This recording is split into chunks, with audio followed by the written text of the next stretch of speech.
Good morning. ഇന്ന് നമ്മൾ discuss ചെയ്യാൻ പോകുന്നത് particle like properties of electro magnetic radiation എന്ന ചാപ്റ്ററാണ്. അത് നമ്മുടെ സിലബസിലെ ഫസ്റ്റ് ചാപ്റ്ററാണ്.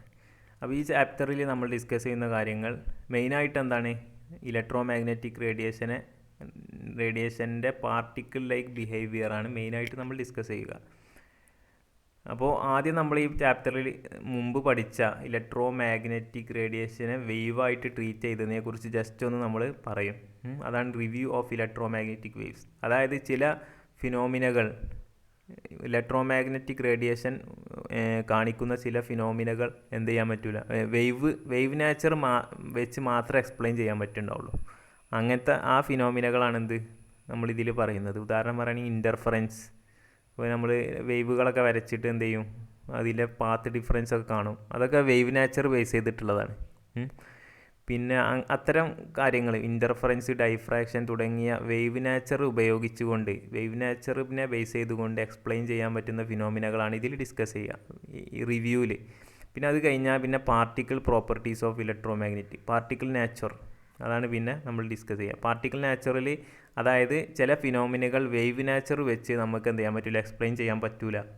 ആ സമയത്താണ് നമ്മൾ ഈ പാർട്ടിക്കിൾ നേച്ചർ വെച്ച് അതിനെ എക്സ്പ്ലെയിൻ ചെയ്യുന്നത്. ഉദാഹരണം പറയുകയാണെങ്കിൽ ഫോട്ടോ ഇലക്ട്രിക് എഫക്റ്റ്, അതുപോലെ കോംപ്റ്റൺ എഫക്റ്റ്, ഇതൊക്കെ നമ്മൾ പഠിക്കും. പിന്നെ അവസാനത്തെ സെക്ഷൻ ഫോട്ടോൺ. ഇലക്ട്രോ മാഗ്നറ്റിക് റേഡിയേഷനെ പാർട്ടിക്കിളായി കരുതുകയാണെങ്കിൽ ആ പാർട്ടിക്കിളാണ് എന്ത്, അതിലെ എനർജിയുടെ പാക്കിനെയാണ് നമ്മൾ എന്ത് വിളിക്കുക, ഫോട്ടോൺ എന്ന് വിളിക്കുക. ഓക്കെ, പാർട്ടിക്കിൾ നേച്ചർ വെച്ച് ട്രീറ്റ് ചെയ്യുന്ന സമയത്ത് ഉണ്ടാകുന്ന കൺസെപ്റ്റാണ് ഫോട്ടോൺ.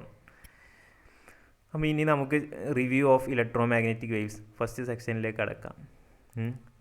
അപ്പോൾ നമുക്കറിയാം, ഇലക്ട്രോ ഡൈനാമിക്സിൽ എല്ലാവരും പഠിച്ച കാര്യമാണ്, ഒരു ചാർജ് സ്റ്റേഷനറി ആയിട്ട് നിൽക്കുകയാണെങ്കിൽ അത് എന്തുണ്ടാക്കും, ഒരു ഇലക്ട്രിക് ഫീൽഡ് ഉണ്ടാക്കും.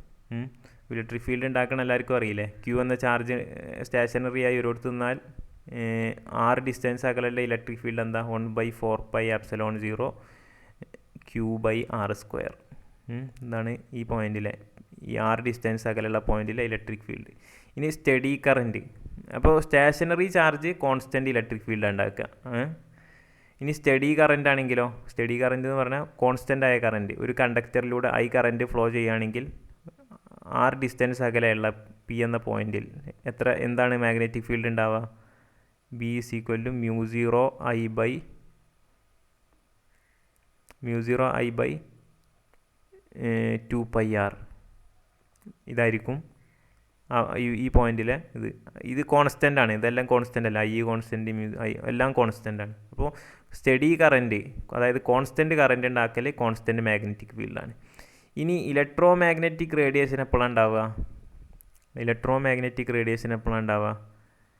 നമ്മൾ വേവ്സ് മോർ ജനറലായിട്ട് പറയുകയാണെങ്കിൽ electro magnetic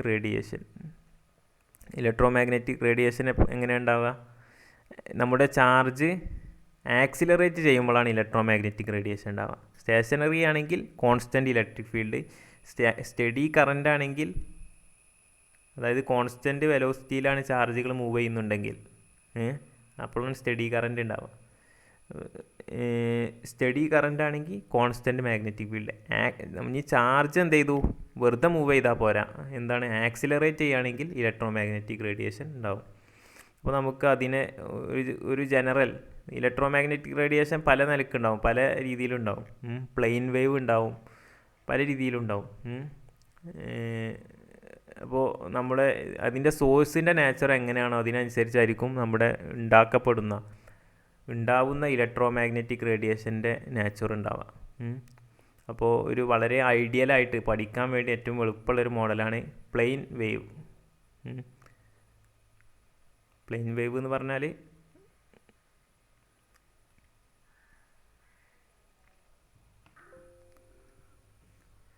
plain electro magnetic wave എന്ന് പറഞ്ഞാൽ അത് ഒരു പ്ലെയിൻ സോഴ്സ് ഉണ്ടാക്കുന്നതായിരിക്കും. എങ്ങനെ പറഞ്ഞാൽ, ഇങ്ങനെ ഒരു സോഴ്സ് ഉണ്ടെങ്കിൽ, അപ്പോൾ ഇതുണ്ടാക്കുന്ന നമ്മൾ ഓരോ പോയിന്റിലെ ഇതെന്തായിരിക്കും, ഈക്വൽ ഡിസ്റ്റൻസ് ട്രാവൽ ചെയ്താൽ ഇതെല്ലാം കൂടി കൂട്ടി വരച്ചാൽ ഒരു പ്ലെയിൻ ആയിരിക്കും നമുക്ക് കിട്ടുക. ഇനിയിപ്പോൾ ഒരു ബൾബിൽ നിന്ന് വരുന്ന ഇലക്ട്രോ മാഗ്നറ്റിക് വേവ് ആണെങ്കിൽ ഇങ്ങനെ പോവുക. അപ്പോൾ ഈക്വൽ ഡിസ്റ്റൻസ് ട്രാവൽ ചെയ്തെല്ലാം കൂടി ചേർത്ത് വരയ്ക്കുമ്പോൾ ഒരു സ്ഫിയറാണ് കിട്ടുക. അപ്പോൾ സ്ഫെരിക്കൽ വേവ് ഫ്രണ്ട് എന്ന് അതിന് പറയാം. അപ്പോൾ നമ്മൾ ഇതല്ല പ്ലെയിൻ വേവ് ഫ്രണ്ട്, സിമ്പിളറായ കേസ് ഇതാണ് പ്ലെയിൻ വേവ് ഫ്രണ്ട്. അപ്പോൾ അങ്ങനത്തെ ഒരു കേസാണ് നമ്മൾ ഡിസ്കസ് ചെയ്യുന്നത്. അതായത് XYZ ആക്സിസിൽ ഒരു ഇലക്ട്രോ മാഗ്നറ്റിക് വേവ് കൊടുത്തിട്ടുണ്ട്. അപ്പോൾ ഇലക്ട്രോ മാഗ്നറ്റിക് വേവിൽ ഈ ബ്രൗൺ കളർ ഉള്ളത് ഇലക്ട്രിക് ഫീൽഡാണ്, ഈ ബ്ലൂ കളർ ഉള്ളത് മാഗ്നറ്റിക് ഫീൽഡ്. അപ്പോൾ ശ്രദ്ധിക്കേണ്ട കാര്യം, ഇലക്ട്രിക് ഫീൽഡും മാഗ്നറ്റിക് ഫീൽഡും ഓൾവേസ് എന്തായിരിക്കും, മ്യൂച്വലി പെർപെൻഡിക്കുലർ ആയിരിക്കും. ഇതിലിപ്പോൾ മാഗ്നറ്റിക് ഫീൽഡ് YZ പ്ലെയിനിൽ കൺഫൈൻഡ് ആണ്, ഇലക്ട്രിക് ഫീൽഡ് XZ പ്ലെയിനിൽ കൺഫൈൻഡ് ആണ്. അപ്പോൾ നമുക്കിവിടെ ഈ വേവിനെ എങ്ങനെ എഴുതാം? ഇതൊരു സിനിസോയിഡൽ വേവ് അല്ലേ, അപ്പോൾ നമുക്ക് സൈൻ ഫംഗ്ഷൻ ആയിട്ട് എഴുതാൻ പറ്റും. ഈനെ എങ്ങനെ എഴുതാം? വെക്റ്റർ ഇ ഇങ്ങനെ എഴുതാം. എന്ന് പറഞ്ഞാൽ ആ കളറിൽ തന്നെ എഴുതാം. E=E0 sign. ഇതിപ്പോൾ പ്രൊപ്പഗേറ്റ് ചെയ്യുന്ന ഇതായിരിക്കും ഇവിടെ ഉണ്ടാവുക, KZ - ωt. അപ്പോൾ ഇതിൻ്റെ ഈ ഡയറക്ഷൻ, ഇത് X ആക്സിസിലാന്നുള്ള ഡയറക്ഷൻ ഇതിൻ്റെ ഉള്ളിലുണ്ട്, ഈ ആംപ്ലിറ്റ്യൂഡിൻ്റെ ഉള്ളിൽ. അതിപ്പോൾ എങ്ങനെയാണ് വരുന്നത്? E0 എന്ന് പറഞ്ഞാൽ എന്താണ്? E0 magnitude into I cap. ഇനി നമ്മുടെ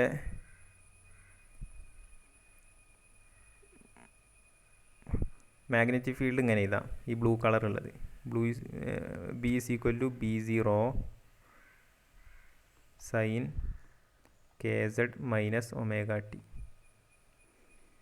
ഇതിൽ B0 എന്ന് പറഞ്ഞാൽ എന്താണ്? ആംപ്ലിറ്റ്യൂഡാണ്. അപ്പോൾ അതിൽ ഡയറക്ഷനും കൂടി ഉൾക്കൊണ്ടിരിക്കുന്നു. അപ്പോൾ ഇവിടെ നോക്കിയാൽ Y ക്യാപ്പിലാണ്, Y ഡയറക്ഷനിലാണ് ഇതുള്ളത്.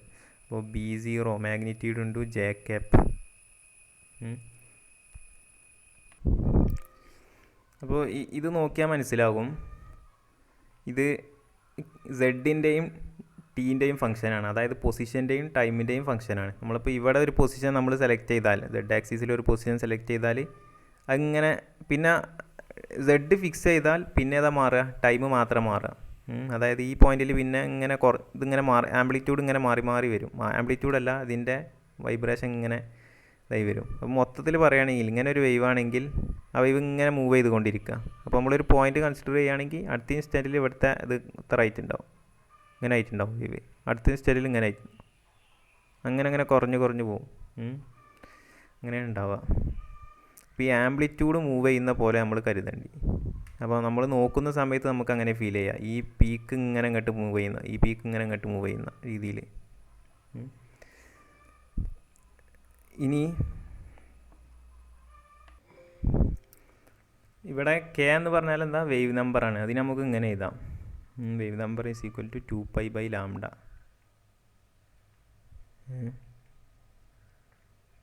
2π/λ എന്ന് എഴുതാൻ പറ്റും. ഇനി അതുപോലെ ഒമേഗ എന്ന് പറഞ്ഞാൽ ഫ്രീക്വൻസിയാണ്. ഫ്രീക്വൻസിയെ ഇങ്ങനെ എഴുതാം, 2πf എന്ന് എഴുതാം.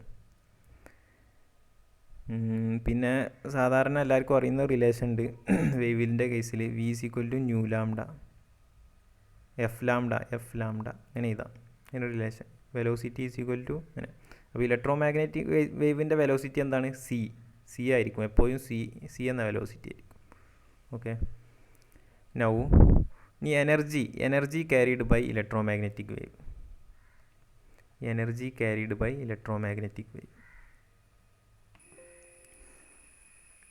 Energy carried by electromagnetic wave നമ്മൾ എക്സ്പ്രസ് ചെയ്യൽ പോയിൻറ്റിംഗ് വെക്റ്ററിൻ്റെ ടേമിലാണ്.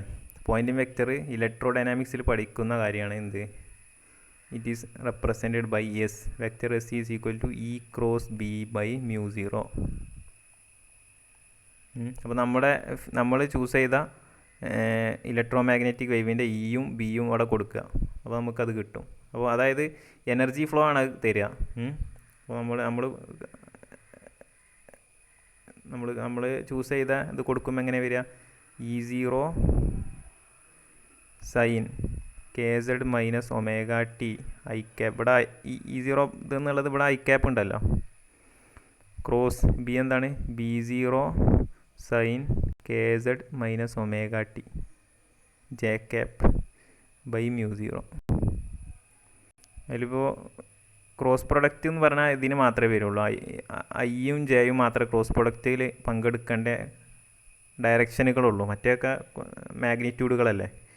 അതുകൊണ്ട് നമുക്ക് അതിനൊക്കെ ഒരുമിച്ച് എഴുതാം. E0 B0 sine square KZ - ωt by mu zero into i cap cross j cap.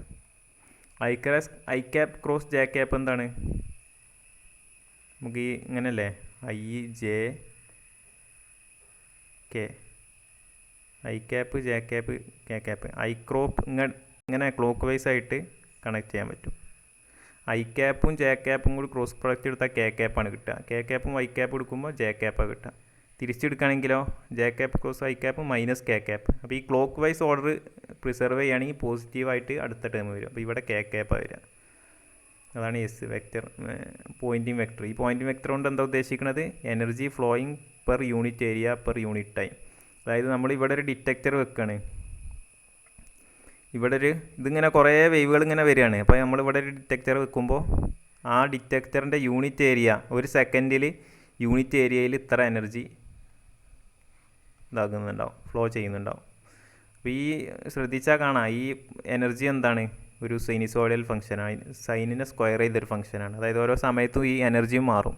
കാരണം വേവ് അല്ലേ, വേവ് ഇങ്ങനെ അതിൻ്റെ ആംപ്ലിറ്റ്യൂഡ് ഓരോ സമയത്തും മാറുന്നില്ല. അതുകൊണ്ട് ഇതിൻ്റെ എനർജി പെർ യൂണിറ്റ് ഏരിയ ഓരോ സമയത്തും മാറും. അപ്പോൾ ഈ പോയിൻറ്റിങ് വെക്റ്ററിൻ്റെ ഡയറക്ഷൻ നോക്കിയാൽ മനസ്സിലാവും. ഇതിൻ്റെ ഡയറക്ഷൻ എന്താണ്? കെ ക്യാപ്പാണ്. അതായത് energy is flowing in the direction along the zed ആക്സിസിലേക്കാണ് എനർജി ഫ്ലോ ചെയ്യുന്നത്. അതായത് ഈ വേവ് ഇങ്ങോട്ടാണ് ട്രാവൽ ചെയ്യുന്നത്. അതായത് വേവ് ട്രാവൽ ചെയ്യുന്ന ഡയറക്ഷനിലാണ് എന്തുള്ളത്? എനർജി ഫ്ലോ ചെയ്യുന്നത്.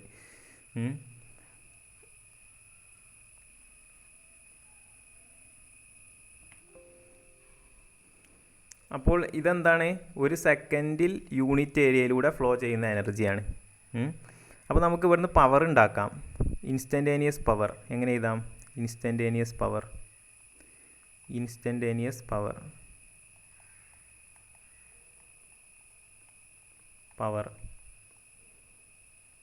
എങ്ങനെ എഴുതുക? പവർ എന്ന് പറഞ്ഞാൽ ഒരു സെക്കൻഡിൽ ആകെ ഫ്ലോ ചെയ്യുന്ന എനർജിയാണ്. ഇത് ഒരു സെക്കൻഡിൽ യൂണിറ്റ് ഏരിയയിൽ ഫ്ലോ ചെയ്യുന്ന എനർജിയാണ്. അപ്പോൾ നമ്മുടെ വേവ് മൊത്തം ഇത്ര ഏരിയയിലുണ്ടെന്ന് വെക്കുക. അതായത് അതിൻ്റെ ഇതെന്താണ്? എ എന്ന ഏരിയയിലൂടെ മൊത്തമായിട്ട് പരന്ന് കിടക്കുക. അങ്ങനെയാണ് യൂണിറ്റ് ഏരിയയിലുള്ളത് ഈ പോയിൻറ്റിങ് വെക്റ്ററിൻ്റെ മാഗ്നിറ്റ്യൂഡാണ്. അങ്ങനെയാണെങ്കിൽ മൊത്തം ഏരിയയിലുള്ളത് കിട്ടുകയാണെങ്കിൽ യൂണിറ്റ് ഏരിയയിലുള്ള എനർജിയെ മൊത്തം ഏരിയ കൊണ്ട് ഗുണിച്ചാൽ മൊത്തമായിട്ടുള്ള എനർജി, ഒരു സെക്കൻഡിലുള്ള എനർജി കിട്ടും. അപ്പോൾ പവർ എന്ന് പറഞ്ഞാൽ ഒരു സെക്കൻഡിൽ ഫ്ലോ ചെയ്യുന്ന എനർജിയാണ്. പവർ ഇൻസ്റ്റൻറ്റേനിയസ്, ഒരു ഇൻസ്റ്റൻറ്റിലെ പവർ. നമ്മൾ ചൂസ് ചെയ്ത ഏത് ഇൻസ്റ്റൻ്റാണോ ആ ഇൻസ്റ്റൻറ്റിലെ പവർ കിട്ടാൻ ഈ പോയിൻറ്റിങ് വെക്റ്ററിൻ്റെ മാഗ്നിറ്റ്യൂഡിനെ ഏരിയ കൊണ്ട് ഗുണിച്ചാൽ മതി. ഓക്കെ, അപ്പോൾ എന്താ കിട്ടുക? E0 B0 sine square KZ minus omega t by mu 0 into A. അതായത് ഒരു സെക്കൻഡിൽ നമ്മുടെ ഈ ഒരു റേഡിയേഷനിലുള്ള എനർജി ഇത്രയാണ്. ഇനി ആവറേജ് പവർ കണ്ടാൽ എന്ത് കിട്ടും? Average power per unit area ആണെന്ത്? ഇൻറ്റൻസിറ്റി.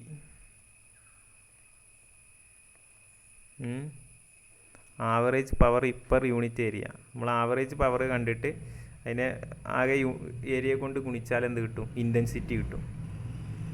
ഇൻറ്റൻസിറ്റി കൊണ്ട് എന്താ ഉദ്ദേശിക്കുന്നത്? നമ്മുടെ റേഡിയേഷൻ്റെ average power per unit area. Okay, അപ്പോൾ ആവറേജ് പവർ ആദ്യം കാണണം. അപ്പോൾ ആവറേജ് പവർ എന്താ? P average. അപ്പോൾ ഇതിൻ്റെ ആവറേജ് എടുക്കുക, ഈ ഇൻസ്റ്റൻറ്റേനിയസ് പവറിൻ്റെ ആവറേജ് എടുക്കുക. പി ഇൻസ്റ്റൻറ്റേനിയസിൻ്റെ ആവറേജ് എടുക്കുക. അതായത് E0 B0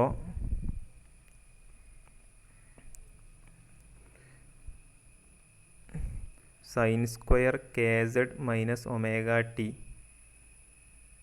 A by mu 0. ഇതിൻ്റെ ആവറേജ് എടുക്കുക. ഇതിലിപ്പോൾ ആവറേജ് എടുക്കുന്ന സമയത്ത് കോൺസ്റ്റൻ്റ് ഒക്കെ പുറത്ത് വരും. E0 B0 ഞാൻ ആദ്യം എഴുതി, പിന്നെ ബൈ മ്യൂ 0 ഇതൊക്കെ കോൺസ്റ്റൻ്റാണ്.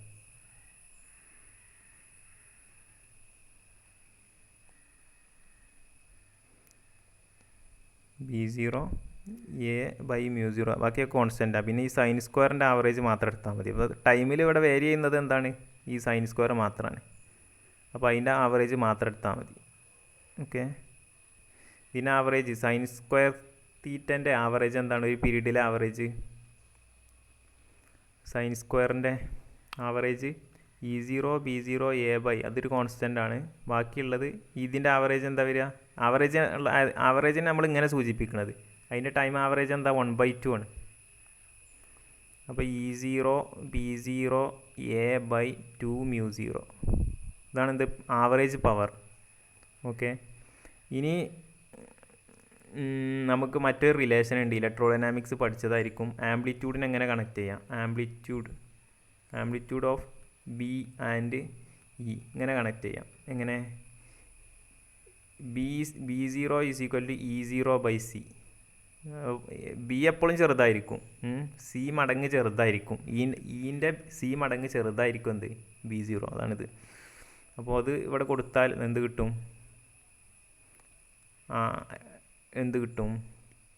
P average